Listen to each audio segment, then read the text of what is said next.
शायद बहुत जल्दी जल्दी कार्यक्रम करने से लोग थक जाते हैं, गाना सुनने से थक जाते हैं, ये पता होना भी बहुत जरूरी है।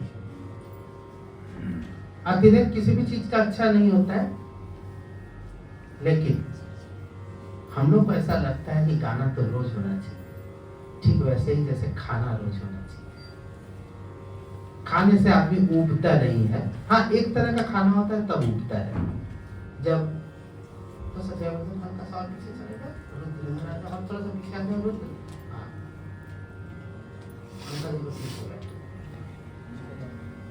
तो ऐसा होता है कि अगर एक ही तरह का खाना रोज हो तो निश्चित तौर पर आदमी ऊबता है, बोले यार रोज वही भिंडी की सब्जी, तो ऐसा तो हो सकता है। लेकिन संयोग से शिल्पायन में ऐसा है नहीं। अगर पिछला कार्यक्रम जो अभी मुश्किल से कुछ ही दिन पहले हुआ, उसमें देखा गया कि 2 कलाकारों ने प्रस्तुति की, और ये बहुत अच्छी बात थी कि दोनों के कार्यक्रम अपने अपने जगह पे बिल्कुल अलग ढंग के थे, दोनों की अपनी अपनी खूबियां थी। खूबियों का एनालिसिस में नहीं कर रहा हूं, लेकिन इतना जरूर है कि आप सुनने वाले जानते हैं, ना तो राग एक था, ना तो ताल एक था। एक झुमरा विलंबित तो दूसरा रूपक विलंबित। एक ताल को तो किसी ने छुआ ही नहीं, दाल चावल तो कोई आया ही नहीं। एक जगह जो है पुलाव बन रहा है, दूसरी ओर कुछ और बन रहा है, ऐसा होगा, बाटी बन रहा है, तो बिल्कुल अलग था। और उसके बाद देखा गया कि बाकी गाने की शैली सब कुछ, ये मेरे हिसाब से बहुत अच्छी बात है कि हर एक व्यक्ति जैसे अलग अलग है, तो उसका गाने पर भी उसका प्रभाव पड़ना चाहिए अलग अलग। वो पूरी एक शैली में से कुछ अपने अनुसार चुन ले, कुछ दूसरे अनुसार चुन ले, तो इसका गुलदस्ता उसका गुलदस्ता अलग अलग होना चाहिए। ये कोई फूल नहीं है, ये गुलदस्ता है। और जब गुलदस्ता आप संवारते हैं तो सबका डिजाइन अलग हो सकता है और होना भी चाहिए। ये बहुत ही अच्छी बात थी, पिछली बार देख करके हमें बहुत अच्छा लगा। हाँ, ये भी जरूर है कि यहाँ पे जितने लोग बैठे हुए थे वो ग्रहण करते हैं, खाली सिर्फ सुनते तो है नहीं, सुनने के साथ साथ वो उसमें से कुछ ना कुछ बातों को ग्रहण भी करते हैं। तो अच्छा, इसमें ये खास बात थी, चलो सीख लेते हैं। अच्छा, उसमें वो बात थी। तो इस प्रकार से दोनों से कुछ कुछ मटेरियल लोगों को मिला, और फिर तीसरे की भी होने की बारी थी, लेकिन चूंकि इतना फैलाव था, हमारे यहाँ के बच्चों में इतनी गहराई है अपनी प्रस्तुति में, आई प्रणाम, इतनी गहराई है प्रस्तुति में कि उनको समय की सीमा का ध्यान नहीं रहता है, और ये होना भी चाहिए। ये टाइमलेसनेस है। अगर आप समय से बंध गए और एकदम आपको हर 5वें मिनट पर ध्यान आना चाहिए, चलो आप 30 मिनट बचे, अच्छा 25 मिनट, अच्छा 20 मिनट, जो आजकल कंपटीशन के जमाने में बहुत ज्यादा हो रहा है। कंपटीशन में जाइए तो पहले ही बांध दिया जाता है, 9 मिनट, 9:30 मिनट, 9:45 मिनट, किसी किसी पे 5 मिनट, 7 मिनट। ये खिलवाड़ है, संगीत के साथ खिलवाड़ है, क्योंकि ये संगीत सीमाओं से बंधने का संगीत नहीं है, ये सीमाबद्धता से असीम की ओर ले जाने वाला संगीत है। और असीम की ओर जाने से पहले जो जो चीजें बांधती है उनसे मुक्त होना जरूरी है। तो कोई भी चीज प्रस्तुत करने से पहले लोग तैयारी करते हैं, 10 बार गाते हैं, 20 बार गाते हैं, लेकिन ये तो वो चीज भी नहीं है। यहाँ तो 10 बार गाएंगे तो 10 अलग अलग तरह का हो सकता है, किसी दिन अच्छा, किसी दिन बुरा, किसी दिन ये ज्यादा, किसी दिन वो ज्यादा, किसी में ये कमी रह गई, उसी में वो कमी रह गई। और करते करते करते मंच पे जब आदमी पहुंचता है तो वो 11वां दिन बिल्कुल बाकी 10 दिन से अलग हो सकता है। और अगर ये नहीं हुआ तो कोई कलाकार नहीं, रट के आके उबल दिया तो कौन सा कलाकार नहीं। ऐसा तो बहुत सारे लोग करते हैं, बड़े बड़े कलाकार तक करते हैं, उनका नपा तुला होता है, लेकिन फिर वहां पे वो इंटरेस्ट नहीं रह जाता है। हम लोगों ने अपने समय में बिल्कुल अलग ढंग का गाना बजाना सुना है, इतना अलग सुना है, अलग अलग कलाकारों के सोचने का ढंग भी इतना अलग अलग था। जैसा कि हम एक आध बार बता भी चुके हैं कि किशोरी अमनकर जी, ये प्रमाण सहित YouTube में अभी भी मौजूद है। जैसा हमने कई बार जिक्र भी किया होगा कि वो आई और आके ग्रीन रूम में उनका वो स्वर मंडल वगैरह निकला, थोड़ी बातचीत तो जल्द यादें करती नहीं थी। स्वर मंडल निकला, यमन के स्वर आ रहे थे, तानपुरे पर मैं ही था। तो ऐसे उन्होंने पूछ लिया, उनको कोई बता नहीं सकता, वो बहुत ही मूडी कलाकार, सबसे ज्यादा मूडी कलाकार किशोरी अमोनकर। हो सकता है कि उनको लेने के लिए काली कार आ जाए तो बोले ये काला क्यों भेजा है, मैं नहीं जाऊँगा। उनका मूड कब खराब हो जाएगा कुछ मतलब नहीं। अब वो एक जगह कार्यक्रम हुआ था, सामने एक थोड़ा खुला हुआ जगह था, उधर आगे जाके पेड़ था जिस पर कुछ लाइट्स वगैरह लगे हुए थे, तो पेड़ बड़ा सुंदर दिख रहा था। अचानक से उनको लगा ये पेड़ क्यों मेरे सामने है, तो अब इसको कटवाएं कैसे।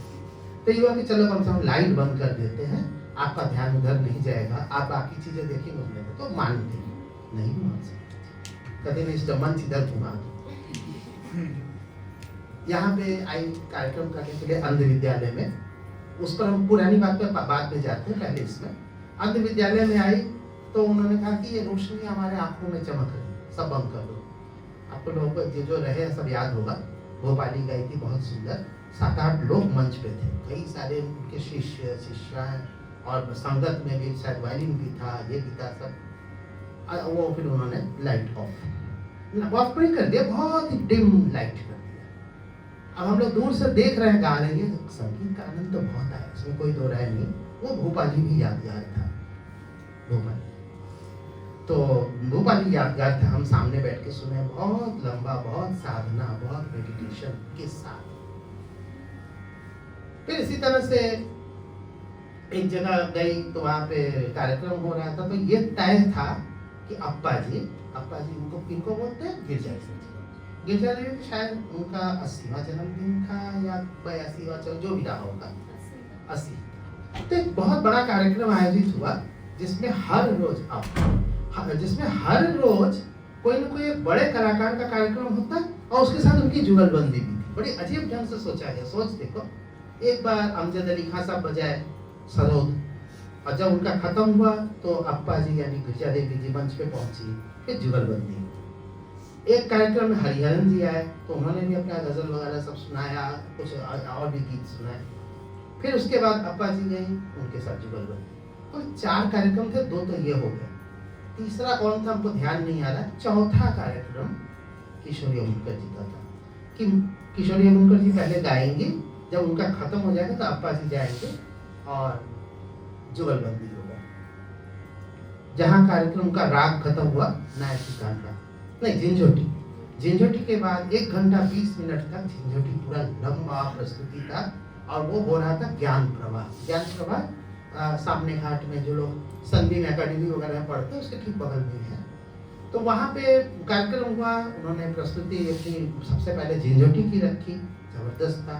उसके बाद अगला 40 मिनट नायकी कन्नड़ा की थी, बहुत ही अच्छा। 2 घंटा हो जाने के बाद अप्पा जी उठी, तो उनको जुगलबंदी करना था। अचानक से उनका मूड खराब हो, जो भी वजह हो, कहे कि नहीं मैं अब जुगलबंदी नहीं करूंगी, ऐसी बोल रही थी, हमको याद है वो लैंग्वेज अभी।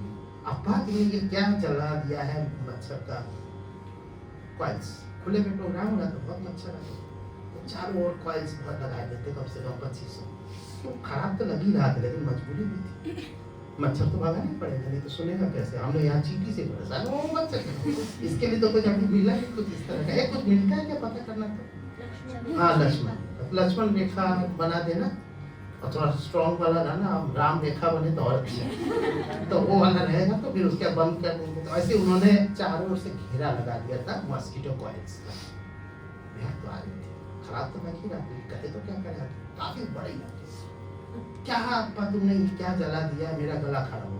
2 घंटा गाई है, उनका कोई गला खराब नहीं हुआ था, 2 घंटा जम के गई, 2 घंटा 1वें मिनट पर उनका गला खराब हो गया, नहीं मुझे नहीं कहा, और सही में मना कर दिया। अप्पा जी भी वापस बैठ गए, हम लोग देखा, हमको बुरा भी लगा। फिर हमने कहा भाई आर्टिस्ट का मूड है, क्या कर सकते हैं, खैर ये बात तो हो गई। वहां पर भी वो पहुंची तो यमन मिला, तो बड़े अच्छे मिजाज में थी। हम लोग आज तो मजा आएगा सब, क्योंकि उनके साथ ये मुश्किल था कि 10 कार्यक्रम में से 7 कार्यक्रम खराब होते थे, 7 कार्यक्रम उनका मूड में नहीं बैठता था, लेकिन जो बाकी 3 होता था ना, वो 3 आप जिंदगी भर याद रखने वाले कार्यक्रम हो जाते थे। जैसे आज भी हम वो भूल नहीं पाते, संभवतः सन 82 के आसपास की होनी चाहिए, 1982, मैं भी 18 साल का। तो बोले कि बड़ा कुछ अचानक से उन्होंने पूछा कि वो उससे पहले कलाकार क्या बजाए, क्या राग हुआ। तो किसी ने कहा कि वो शहनाई पर आनंद लाल जी थे, तो वो यमन बजा, एकदम जैसे रहता है वो सब स्वर मंडल नीचे रख के पूरा अपना तब पूरा खराब हो गया। सब परेशान कि अरे यार अब क्या होगा, ये तो कार्यक्रम देवे नहीं करेगी, गई वापस में चली जाए, वो तो बोले मुझे इसी तरह का उनका मिजाज था। तो बड़े होते होते फिर किसी ने कहा कि पता नहीं वो तो इतना मुंह लगा लड़का था, जैसे वो भी 25-30 साल का था।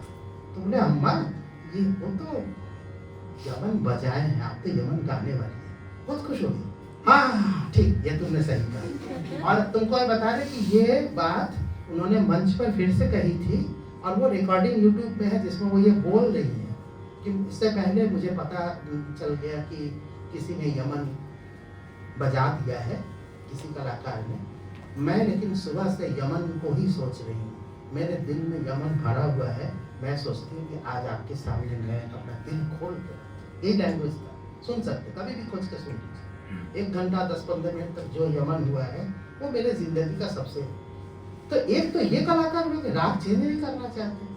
उसी तरह मैं तानपुरा बजाने क्या मैंने, क्योंकि हमारी ड्यूटी लगी थी 4 दिन में, पता किसके साथ बजाया, बड़े बड़े कलाकार, वसंता देशपांडे जी के साथ बजाया, मल्लिकार्जुन मंसूर जी के साथ बजाया, एक कोई सरस वादक थे जिनका हमको नाम नहीं पता याद है, और किशोर यमुनकर जी के साथ बजाया, मालिनी राजुलकर के साथ बजाया। मालिनी राजुलकर भी एक बड़ी अच्छी कलाकार, सभी बहुत सारे लोग जानते भी होंगे। मालिनी राजुलकर का मंच पे अनाउंसमेंट हो गया था, हम तानपुरा लेकर के एकदम बगल में खड़े थे कि आप अंदर जाएंगे, तब से अचानक देख रहे हैं कि मालिनी राजुलकर जी और उनके पति दोनों में आपस में वार्तालाप हो रहा है कि क्या बात कर रहे हैं, हमको तो क्यूरियोसिटी ना, वो बारिशी गाए कि चंदे पहुंच गए, ठीक है बारिशी भी ठीक है, चंदे पहुंच, जैसा नहीं होता है लाल कपड़ा पहने कि पीला, ठीक है कोई भी पहन लो, अच्छी लगोगी, इस टाइप का बारिशी गा दो, नहीं तो चंदे पहुंच गए, जो तुम्हारा मन नहीं बताइए नचका क्या गाए, चंदे पहुंच गए कि बारिशी गाए। मैं उसी में किसी बोले चंदे पहुंच गाओ, नहीं बारिशी गाओ, नहीं गाओ। उनका राग जो है कार्यक्रम से 2 मिनट 3 मिनट के पहले भी तय नहीं था कि ये गाएं कि वो गाएं कि ये गाएं, और उधर वो सुबह से सोच रही है आज मेरे दिल में जो यमन है भरा हुआ, वो लगता है मैं आप लोगों के सामने आज खोल के रखता। तो ऐसा नहीं था कि उनका कार्यक्रम खराब हुआ, या ऐसा नहीं था कि उनका कार्यक्रम इन्हीं का अच्छा हुआ था उनका नहीं हुआ, ऐसा कुछ नहीं है, दोनों के अपनी अपनी जगह खूबियां हैं। तो जब आप ऐसे ऐसे लोगों के साथ हर जगह घुसे रहेंगे, हर एक से आपको थोड़ा थोड़ा सीखना। तो जो भी लोग यहाँ पे आए थे वो एक बार रिद्धिमा का गाना सुने होंगे, यहाँ पर एक बार हंसिका का सुने होंगे, दोनों में से उनको अपने हिसाब से जो खूबी मिली आनंद दिया। तो 12th पास था, कार्यक्रम का नाम क्या था 12th पास, यानी जो 12वीं कक्षा पास कर गए हैं उनके कार्यक्रम रखे गए। तो तीसरे कलाकार के लिए तो समय बचा नहीं था, हम लोगों ने उसको मैसेज किया कि क्या करोगे, आज गाओगे या फिर रख लेते हैं। तो उसने भी कहा कि नहीं अब आज रहने दीजिए, हम भी दिल खोल के आज रखने वाले हैं, ऐसे ही कुछ है। ठीक, तो हम उम्मीद करते हैं कि दिल खोल करके शशांक आज गाएगा और एकदम हम लोग को आनंदित कर देगा। और इसी तरह 2 और कलाकार हैं, 2 सभी यहाँ पे 12th पास है, 2 गा चुके, 3 ये हैं, कुल 5 कलाकार हुए। एक आध लोग और भी है जो 12th दिए हैं, लेकिन वो सब उस तरह से नहीं संगीत को लेके चलते हैं। लेकिन ये सारे लोग नंबर पे एकदम ऐसे मत जाइए कि 96.6 पा करके न जाने क्या हो जाएगा, 95 भी कोई नंबर होता है, 91 भी कोई नंबर होता है, 85, 6 भी कोई नंबर होता है। तो उतना सब लोग, ये कोई फेल होने वाली जगह तो है नहीं, सब लोगों ने अच्छे अच्छे नंबर पाए और अच्छा अच्छा गाना बजाना। दोनों करने वाले बच्चों का विशेष सम्मान होना चाहिए। इसीलिए ऐसे किसी व्यक्ति को बुलाते हैं जिसने पढ़ाई भी बहुत जबरदस्त ढंग से की और उधर संगीत में भी, मैंने संगीत में भी A ग्रेड कलाकार है और उधर थ्योरी में भी जो है गोल्ड मेडलिस्ट है। तो ऐसे थ्योरी में लिखकर गोल्ड मेडल, गाने में गा करके A ग्रेड, ऐसे ही किसी कलाकार से, संगीतज्ञ से हम शशांक का सम्मान करें। है तो कौन है?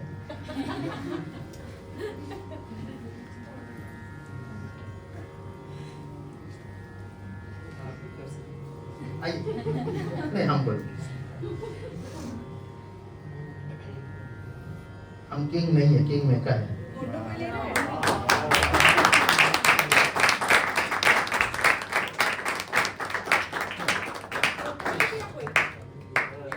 ले लिया।